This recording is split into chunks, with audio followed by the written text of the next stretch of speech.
This will be our recorded discussions about gases. So we'll be having our recap about gases, particularly the variables affecting the behavior gases. So for the part of introductory and kinetic molecular theory, hindi mo natin siya i-cover na, no? So we'll start with the variables, then with the uh, gas laws. Okay? So variables affecting the behavior gases. So number one, we have pressure.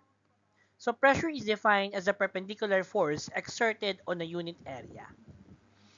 The mathematical expression wherein your pressure is equal to your force over A, or area. Pressure is commonly measured using a barometer or manometer. So if you're familiar with sphygmomanometer, that is a subtype of manometer. A barometer measures atmospheric pressure, while manometer or pressure gauge measures pressure in a closed system. So we have here different units in measuring pressure. So we have here standard atmospheric pressure, or ATM. So this is read as atmosphere. We have torr, millimeter mercury, or mmHg, Pascal, and PSI, or pounds per square inch. So for every unit we have, meron tayo ditong equivalent value. For example, let's say we have here is 1. So this is 1 atmosphere. So for every 1 atmosphere, it is equivalent to how many torr? 760. Same as your millimeter mercury. But in Pascal and PSI, the values will be different. So 101,325 for every 1 atmosphere and 14.7 PSI for every 1 atmosphere. So take note, whenever answering pressure, please check first the unit because hindi tayo makakapag-proceed if we don't have the same units. Okay? So the pressure of a gas expressed in different units, among which are the atmosphere, or standard atmospheric pressure, or standard atmosphere, torr, millimeter mercury, Pascal, PSI, and kilopascal. So the second variable we have here temperature. So temperature is the property of matter which reflects the quantity of energy of motion of the component particles. It is a comparative measure of how hot or cold a material is because you cannot tell whether it's hot or not if there will be no changes in terms of temperature. So the very reason why experience that kind of phenomena is that there will be a change in temperature, which is best expressed in hotness or coldness of a material. So the coldest and theoretical temperature is known as absolute zero. Okay? So the coldest theoretical temperature is known as absolute zero. It is the temperature where the thermal motion of particles is at its minimum, not the same as motionless. Absolute zero is 0 Kelvin on the Kelvin scale. So take note, we have, I think, at least 3 units per temperature. Celsius, Fahrenheit, and Kelvin. But the SI unit for temperature is Kelvin. And absolute zero is 0 Kelvin on the scale. It is negative 273.15 Celsius on the Celsius scale and negative 459.67 Fahrenheit on the Fahrenheit scale. So, we already know this. The instrument used to measure temperature is simply the thermometer. So, since the SI unit, Kelvin, is the most commonly used in terms of interpreting temperature, especially in chemistry, no? So we will be having a standard here. For example, in gas laws. So whenever solving related to temperature as part of the variable, we'll be needing to convert the temperature unit in case na nasa Fahrenheit siya or Celsius siya into temperature. Okay? Not unless sinabi siya sa problem na it must be in Celsius or Fahrenheit. Third one, we have volume. It is the space that a specific substance occupies. Since a gas completely fills its container, the volume of the gas is equal to the volume of its container. It is expressed in different units like liter, cubic meter, milliliter, cubic centimeter. Next, we have the number of moles. So this is the quantity of a gas which is expressed in moles.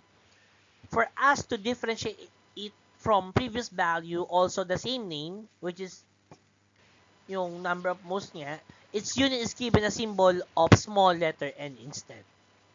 Okay? So I know you're familiar with the mole concept, diba? Here we have the STP, or the standard temperature and pressure. So in calculations involving gas laws, the values of pressure and temperature are sometimes not stated. In that case, meaning the problem statement will just indicate that the condition of the gas involved is at STP. So when we say standard temperature and pressure, there will be a standard value for your temperature and pressure. And that will be your what? Your atmosphere will be equal to 1 always, and your temperature will be always absolute, which is 273 Kelvin. So the values of STP may vary depending on the required unit in the problem. So in that case, for example, the problem is at STP, but it requires you that instead of having atmosphere, dapat torr. So the temperature will be what? Will become, the pressure will become, instead of 1 atmosphere, ko-convert mo siya sa torr, or millimeter mercury kung kailangan, 760. Okay? 14.7 pag PSI. So these variables will be used in gas laws. So we have three basic gas laws, right? So we have the Charles, Boyce, and Gay-Lussac's, no? So if we're going to combine these three, we'll form the combined gas laws. So including the other variable will form the ideal gas law. But first, let's discuss what is the gas laws. So gas laws technically are laws derived from observation and experimentation on the properties and behavior of gases, involving the previous lessons regarding the variables, namely the pressure, volume, temperature, and the number of moles. So the principles of these laws are based on how these variables affect the properties and behavior of gases. Since we live in a sea of gas, these gas laws will help us better understand on how to deal with different activities and phenomena where gases are involved. So the first law we have here is Boyle's law. So scientist Robert Boyle studied the pressure and volume relationship of a confined gas held at a constant temperature. So this law has a constant. Okay, for example, for Boyle's law, so we have here temperature as constant. So ang main focus natin dito is the relationship between your pressure and volume. That's why the equation will be P sub 1 B sub 1 is equal to P sub 2 B sub 2.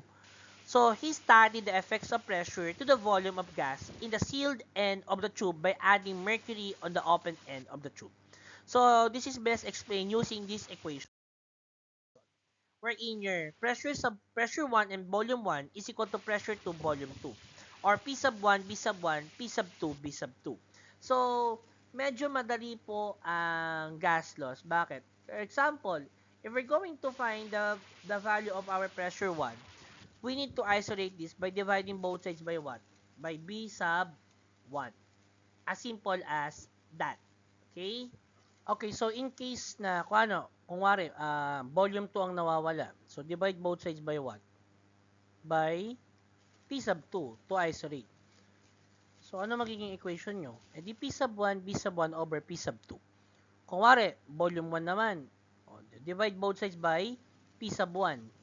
So, equation nyo will be P sub 1.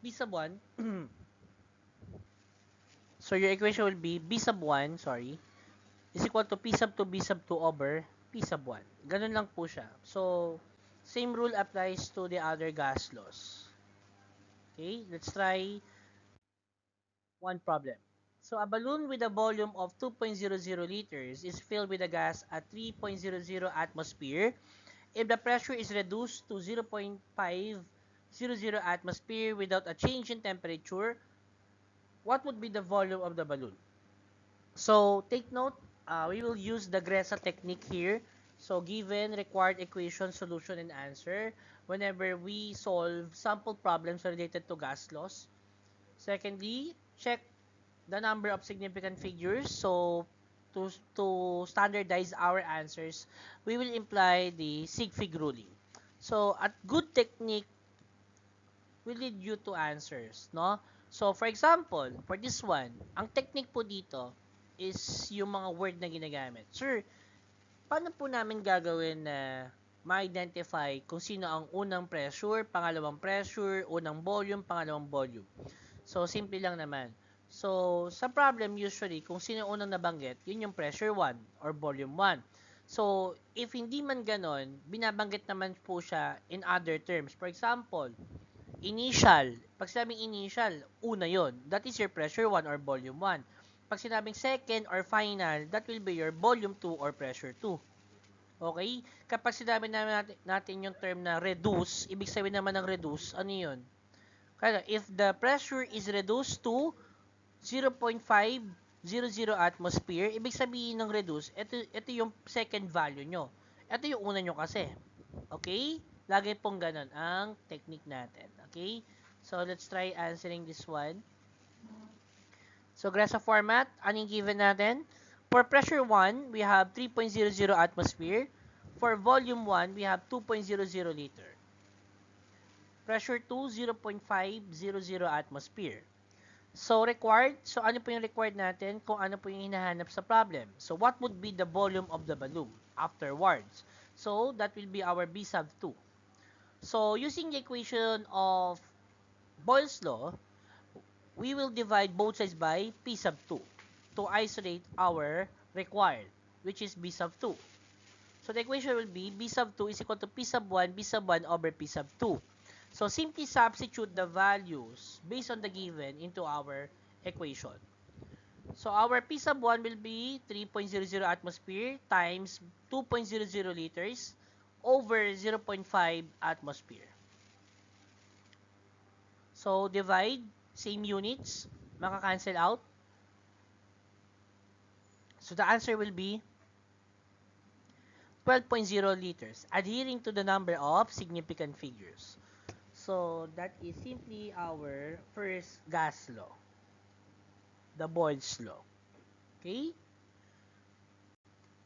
For our next law, we have Charles' law, wherein it states that the volume of a fixed amount of gas maintained at a constant pressure is directly proportional to absolute temperature of the gas. Therefore, for our B sub 1, B sub 2, T sub 1, and T sub 2, we will use this equation instead. Okay, B sub 1, T sub 2 is equal to B sub 2, T sub 1. Okay, ito lang po ang equation ng ating second gas laws. Take note na nabago siya, hindi siya P sub 1, B sub 2, P sub 1, B sub 1 is equal to P sub 2, B sub 2, hindi po ganun. B sub 1, T sub 2 is equal to B sub 2, T sub 1. So, bakit po ganun? Nag-cross multiply po tayo. Kaya po siya naging B sub 1, T sub 2, ito yon. T sub 1, B sub 2, ito po yon. Okay, let's try one problem. So, a 612 ml sample of nitrogen is heated from 28.0 degrees Celsius to 78 degrees Celsius at constant pressure. What is the final volume? So, we're looking for the final volume. Okay? Take note. Whenever solving gas laws or any gas law problem dealing with temperature, make sure that the variable, especially your temperature, will be converted into Kelvin. Since our given is in Celsius, we need to convert it into Kelvin. And take note, converting it from either Fahrenheit or Celsius, hindi laging ganun. Depende sa problem. For example, ang ni-require dun sa problem, temperature in Celsius. So, dediretsuhin nyo po ba yung computation? Hindi po. So, first, convert your Celsius to Kelvin, then, i-reconvert nyo siya ulit to Kelvin to Celsius. May ganun kasing problem. Okay? Hindi nyo pwedeng irekta na porket naka-degree Celsius and required mo sa sample problem, ang temperature ay dapat naka-degree Celsius, hindi na kayo magko-convert. Mali po yun. Okay? So, convert natin. Saan nakuha ito? So, we add what? 273.15 here to make it Kelvin. Okay? Required, our B sub 2, which is the final volume equation. So, since we're looking for V sub 2, divide both sides by T sub 1. So, our equation will become what? B sub 2 is equal to B sub 1 T sub 2 over T sub 1. Okay, solution. Substitute the values. B sub 1, 612 ml. T sub 2, 78 degrees Celsius converted to Kelvin. That will be 351.15. Take to 351.15 to ha. Over 301.15 Kelvin. So, cancel same unit. ml lang matitira. So, the final answer will be 714 ml. Still adhering to the number of significant figures. Okay, so at home, practice po natin yung mga sample problem. So, in the original PPT, marami naman pong included doon. No? So, since this is recorded, isa-isang example lang po tayo. Okay? So, for our third law, we have Gay-Lussac's law. So, Gay-Lussac's law was named after Joseph Louis Gay-Lussac, one of the pioneers in the study of behavior of gases. So, according to him, increasing the temperature of a gas increases its average kinetic energy, causing the particles to move faster. So, this increases the number of collisions between the gas particles and therefore increase the pressure of the gas. So, Gay-Lussac's law states that pressure of a fixed amount of gas maintained at a constant volume is directly proportional to absolute temperature of the gas. So, parang katulad siya ng kanina, ng Charles law, no? Volume nga lang doon. So, instead of volume, we have here pressure naman. So, P sub 1, T sub 2 is equal to P sub 2, T sub 1. So, cross-multiply pa rin po yun. Okay? Itong P sub 1 nyo sa T sub 2. Yan. P sub 2 sa T sub 1.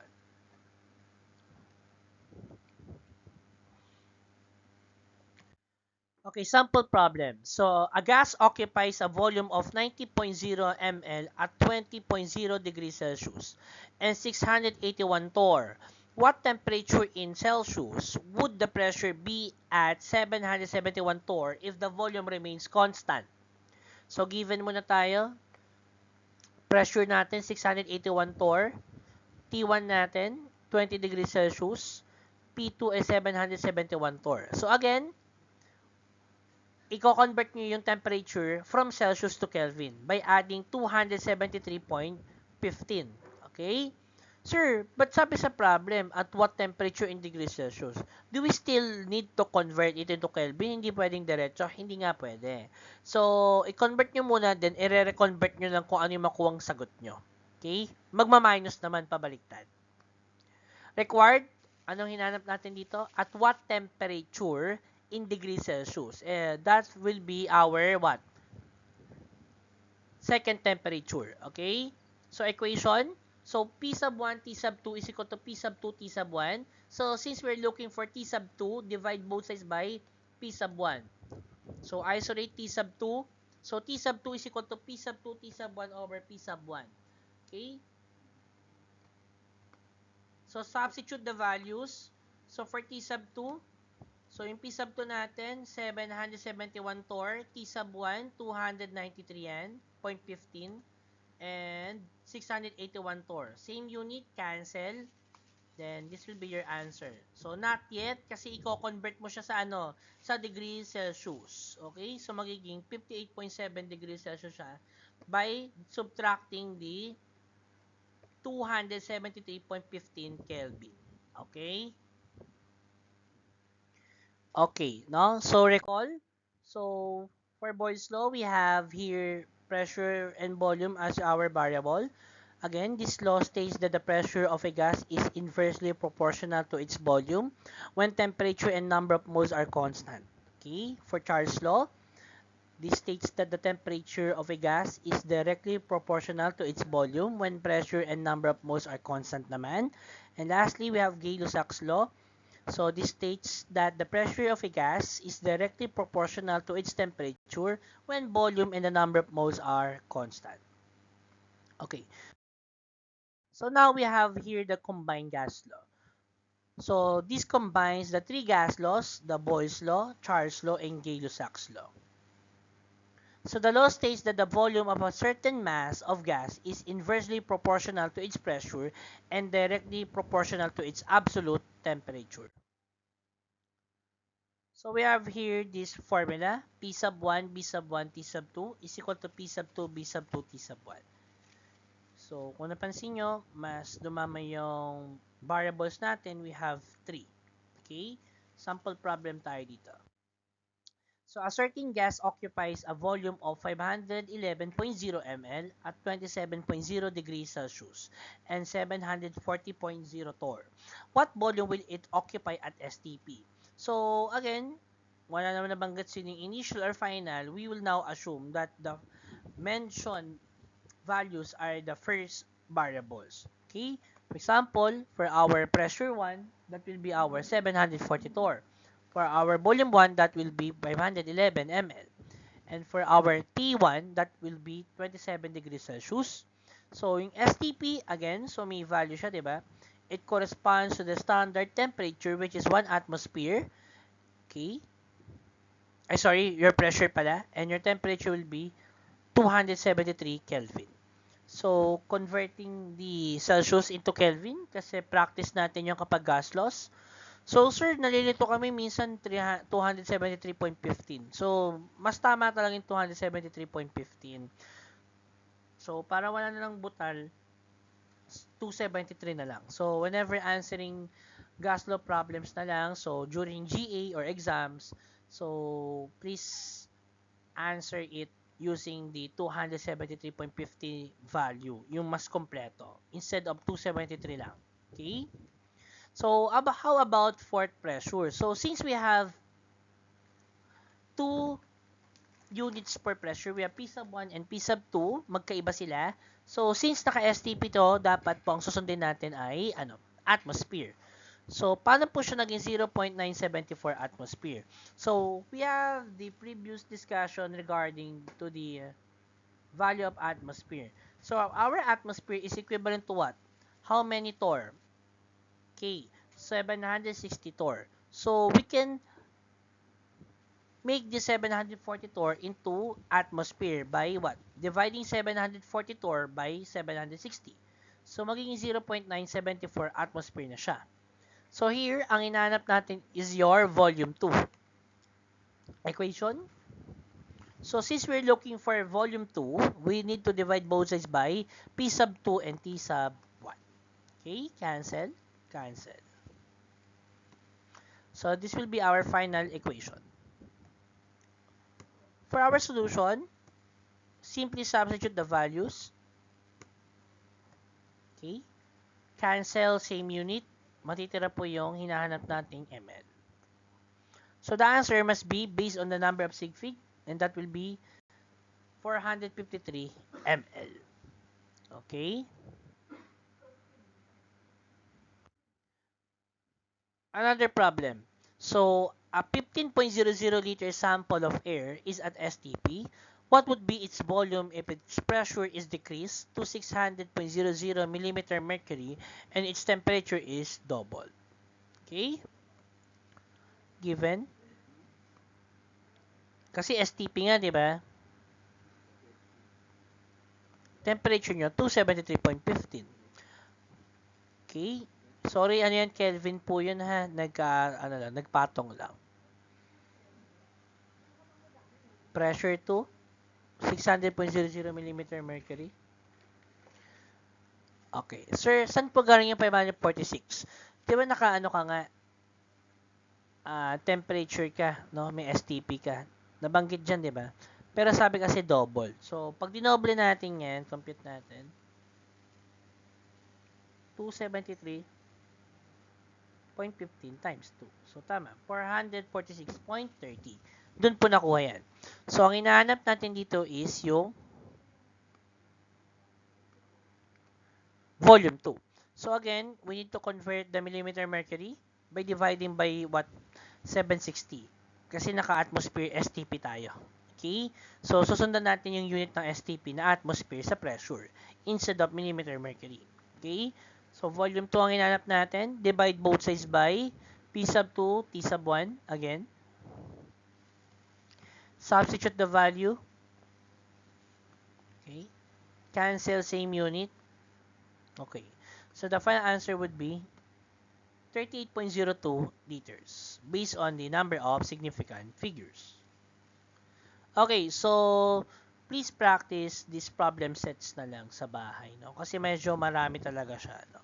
So, use this as guide in answering those sample problems, no? Okay. So, Avogadro's law. So, Amadeo Avogadro was an Italian mathematical physicist who is well known for the Avogadro's number, which is now a fundamental constant in physical science. So, as more gas particles are introduced in a container, the frequency of their collision increases. Thus, the gas forces the container to expand until the pressure inside the container becomes same as that of the outside. So, this law states that the volume of a sample of gas is directly proportional to the number of moles in the sample at constant temperature and pressure. Hence, when we say Avogadro's law, your volume of a fixed amount of gas maintained at a constant pressure and temperature will be directly proportional to the number of moles. Giving you this equation wherein B sub 1 and sub 2 is equal to B sub 2 and sub 1. Again, cross multiplication lang din to. For this one. Okay. Sample problem. So, 5.00 liter of a gas is known to contain 0.965 mole. If the amount of gas is increased to 1.80 mole, what will be its new volume at an unchanged temperature and pressure? So, first, how we're given, no? So, volume 1, N sub 1, N sub 2. Okay, ang required natin is the new volume, meaning your B sub 2. Okay, anong gagawin natin dito? Okay, so since naka-moles naman po siya, okay, divide both sides by N sub 1, we can simply substitute the value. Ganun lang siya kadali. Kapag naka-mole, kasi sometimes there will be problem na hindi po naka-mole. Kung ano naka-gram, you need to get the molar mass muna. Okay? If you remember the molar mass, diba? Paano mag-convert ng gram to mole and mole to gram. Okay, 9.33 liters. Okay, sample problem tayo na merong conversion na magaganap. Okay, try natin. Ito ata parang hindi pa. So, a balloon with a volume of 450.00 ml is filled with 4.00 moles of helium. If 1.50 moles of helium is added, up to what volume will the balloon expand? So, we're looking for the value of B sub 2. Substitute lang.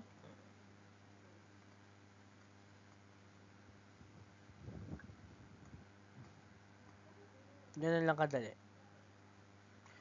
So, you may try solving this one, no? So, pwede naman i-try natin. So, sometimes nga given, hindi po moles molar mass po. Example dito, a canister of butane gas. So, your butane is equal to 58.124 grams per mole. Used for portable cooking is available in a store in two sizes. 750 ml and 2.0 liters. So, 750.00 ml canister contains 85.00 grams of butane. How many grams of butane are present in the bigger canister under the same condition of pressure and temperature? So, given muna tayo. So, we have B sub 1, 750 ml. Our N sub 1, 85 grams. Sir, hindi naman siya nakamole. Kaya ka magko-convert. Gagawin mong 85 grams to mole yan. Okay? Convert muna tayo. So, let's convert our N sub 1 into mole. O, take note, ano nasa numerator side? Desired unit, which is your number of moles. Ito yung corresponding weight niya or in grams. So now we have the value of our butane in moles. So hindi ito ginamit siyang ml kasi naka ml yung b sub 1. Okay? O, divide both sides by b sub 1. Substitute. Sir, bakit ginawang ml yung liters? No? Para same sila ng unit. Okay? Ang 750. Hindi pwede kasi magkaiba. Hindi ka makakapag-proceed. Okay? So, divide 2,000 ml times 1,462 mole over 750 ml. Cancel with same sign. So, magiging 3.899 moles ang ating N sub 2. Okay? Sir, kung nakuha natin N sub 2, anong next natin? So, sabi din sa problem, how many grams of what? Of butane. So, hindi mole. Go-convert mo to mole to gram. Diba? So, how many grams of butane are present in the bigger canister under the same condition of pressure and temperature? So, you have 126.6 grams of butane. So, paano nangyari yun? First, you have the given. I-convert mo sa grams. So, sa baba ang 1 mole. Sa taas naman yung grams ng butane natin. Okay?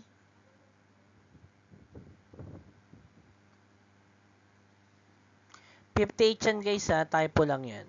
Okay? So, the answer will be 226.625 grams of butane. So, based sa sigfig, dapat ang sigfig natin dito, dalawa lang. So, kung dalawa lang ang sigfig natin, ang final answer nyo dapat ay 230.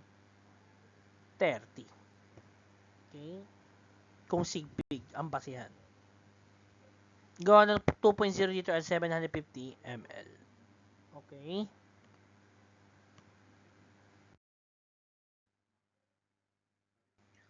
So, next we have molar volume. So, molar volume at standard temperature and pressure at STP for 1 mole of a gas occupies a volume of 22.4 liter which is called its molar volume. Okay? So, mas maintindihan natin siya kapag ginamit natin siya sa ideal gas equation, no? So, input natin yung ideal gas equation. So, ideal gas equation describes the relationship among the 4 variables: your pressure, volume, temperature, and the number of moles. An ideal gas is a hypothetical gas whose pressure, volume, temperature, behavior can be completely accounted for by the ideal gas equations. So, the ideal gas is theoretical gas which satisfies the assumptions of the kinetic molecular theory. Under ordinary conditions, most gases conform well with the ideal gas equation. However, deviation occur under extreme temperature and pressure. So, this gas law is mathematically stated as PV is equal to nRT. Okay? This provides a valuable model of the relations between the volume, pressure, temperature, and the number of particles in a gas. Okay? Take note of this equation. Okay? So, what is the value of the universal gas? Constant. Okay? Using this equation,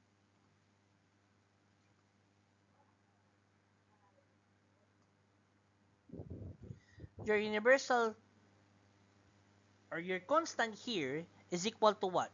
R is equal to 0.0821 liter atmosphere mole Kelvin. So, meaning, yung value ng R natin ay ito. Yep, marami siyang unit. Liter atmosphere mole Kelvin siya. Take note of this. A sample problem. At what temperature will 0.654 moles of neon gas occupy 12.30 liters at 1.95 atmosphere? So, we're looking for what temperature. Okay. Sample problem. 1.95 our atmosphere. Our volume 12.30. Our number of moles is 0.654 mole. So we're looking for what? The value of your temperature. So since the equation is PV and RT, take note your R represents the constant. Okay? So divide both sides by what? NR. Simply substitute the values. For P, 1.95. For volume, 12.30.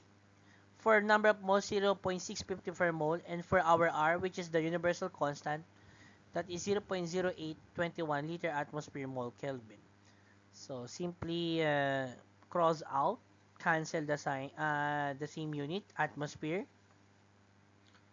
liters, and moles.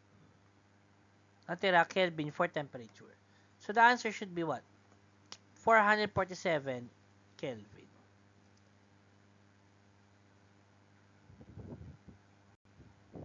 Madali lang po ito. Parehas lang din po siya technically ng combined at yung previous gas laws.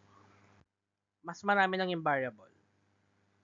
So what is the molar mass of 1.50 grams of gas that occupies a volume of 0.68 liters at 0.85 atmosphere and 301 Kelvin? So given ulit, 0.85 atmosphere, our pressure, our volume 0.68 liters, our temperature 301 Kelvin. Ano required natin? The number of what? Moles. Divide both sides by RT again. Okay, solution. So we cannot proceed without sorry, solving for this first, no? So N is equal to 0.85 atmosphere. Simply substitute the values, our R and T. So lalabas dyan ay N is equal to 0.023 mole. Stop. Since ang hinanap natin ay molar mass of what? Of a gas na 150 grams. Okay? So, anong gagawin natin? We'll get the molar mass ngayon. Okay? We have the mass in 1.5 grams over the number of moles or 0.023 mole. Take note of this equation. So, if you're going to get the molar mass, simply use this equation instead. Okay? So, the answer will be 65 grams per mole. Okay. So, Dalton's law of partial pressure. Okay? So, the total pressure of a gas mixture is only a sum of the partial pressures of the component gases. Mathematically, it can be written as, okay, P sub T is equal to P sub A plus P sub B plus P sub C. Wherein P sub A and P sub B, P sub C are the partial pressures of gases A, B, and C. Meaning, the total partial pressure is equal to what? The partial pressures of A, B, and C. For mole fraction, so this is the number of moles of a specific substance in a mixture divided by the total number of moles of all substances present in the mixture. So this is your equation.